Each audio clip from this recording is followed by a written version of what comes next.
हीरायामा disease क्या होता है? नॉर्मली हीरायामा डिजीज एक ऐसा डिजीज है जो कि सर्वाइकल स्पाइन में होता है और ये बच्चों में ज्यादा देखने को मिलता है, मतलब 15 से 25 साल की उम्र में ज्यादा देखने को मिलता है और ये मेल्स में ज्यादा होता है, मतलब कि लड़कों में ज्यादा होता है लड़कियों के मुकाबले। अब हीरायामा एक ऐसा डिजीज है जिसमें कि उस बच्चे की बेसिकली हाथ जो होते हैं, कोहनी से नीचे के हाथ जो होते हैं वो कमजोर होने लगते हैं। इसका कारण ये होता है कि जब बच्चे की ग्रोथ हो रही होती है, जब बच्चा 15 साल के करीब का होता है, हाइट बढ़ रही होती है तेजी से, उस टाइम पे जो नेक का जो इसका इलोंगेशन होता है, मतलब जो गर्दन की हाइट बढ़ती है, तो जो अंदर स्पाइनल कॉर्ड की लेयर होती है जिसे हम ड्यूरा कहते हैं, वो और वर्टिब्रल कॉलम जिसकी हाइट बढ़ रही होती है, मतलब हड्डियों की हाइट, उसके बीच में जो रफ्तार होती है उनमें फर्क आ जाता है। तो क्या होता है, जो स्पाइनल कॉर्ड के बाहर की लेयर होती है जिसे हम ड्यूरा कहते हैं, वो घिसने लग जाती है। खास तौर से जब वो लड़का गर्दन नीचे कर रहा हो या ऊपर कर रहा हो, उस पॉइंट पे क्या होता है कि जब वो गर्दन नीचे करता है तो जो ड्यूरा होती है, जो कि स्पाइनल कॉर्ड की कवरिंग होती है, वो घिसने लगती है मणकों पे या वर्टिब्रास पे। उसकी वजह से उसमें बीच में ट्रैक्शन इंजरी होती है और कभी कभी स्पाइनल कॉर्ड की ब्लड सप्लाई में भी दिक्कत हो जाती है। तो हीरायामा एक ऐसा डिजीज है जिसके लिए आपका डॉक्टर आपका एक फ्लेक्शन एक्सटेंशन एमआरआई करेंगे और उसमें फिर बताएंगे कि आपको पॉसिबिलिटी है हीरायामा डिजीज की। अब ये डिजीज होता किस कारण से, वो तो हमने बात कर ली। अब इसमें होता क्यों है और कैसे होता है, अब हम उसकी बात करते हैं। ये डिजीज जो है यंग लोगों में होता है, 15 से 25 साल के, और खासतौर से लड़कों में होता है। जब इस तरह की ग्रोथ डिस्क्रिपेंसी हो जाती है तो उसकी वजह से स्पाइनल कॉर्ड में जो नीचे की नसें होती हैं, गर्दन के नीचे के भाग में, वो ज्यादा घिसने लगती हैं या उसमें ज्यादा दिक्कत होने लगती है।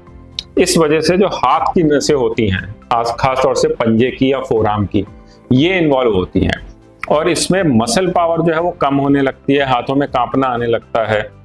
और बट एक चीज जो इसमें खास है वो ये कि इसमें सेंसेशन ठीक रहते हैं, हाथ में सेंसेशन पूरे हाथ में ठीक रहते हैं, मसल्स में वीकनेस होती है। इसीलिए जब हम एक ईएमजी नाम का टेस्ट करके देखते हैं तो उसमें सिर्फ हाथ की जो मसल्स हैं उसकी दिक्कत आती है और एमआरआई ये कंफर्म कर देता है कि हीरायामा डिजीज है, खासतौर से जब हम फ्लेक्शन एक्सटेंशन एमआरआई करके देख रहे हो। इस सिचुएशन में जो इसका इलाज होता है, हमें देखना होता है कि हमें किस तरह के इलाज की जरूरत है और बच्चे की उम्र कितनी है।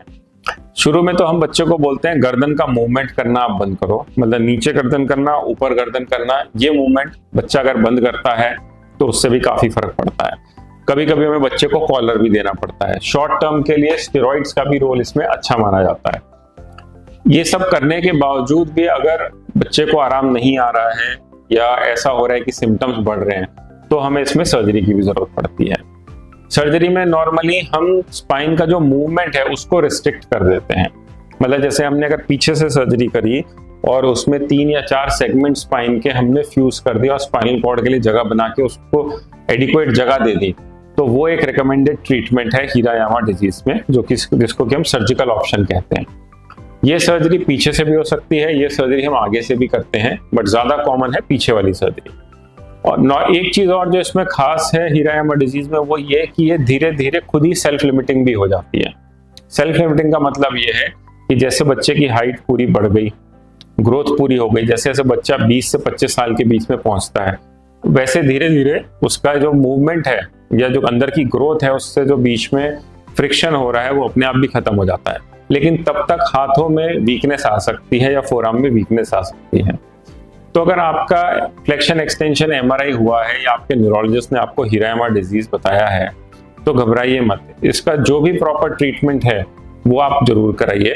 और अगर इसमें सर्जरी की भी जरूरत पड़ती है तो सर्जरी भी इसमें एक ऑप्शन है, लेकिन हम ज्यादातर लोगों को ये भी कहते हैं कि सर्जरी को लास्ट ऑप्शन रखें।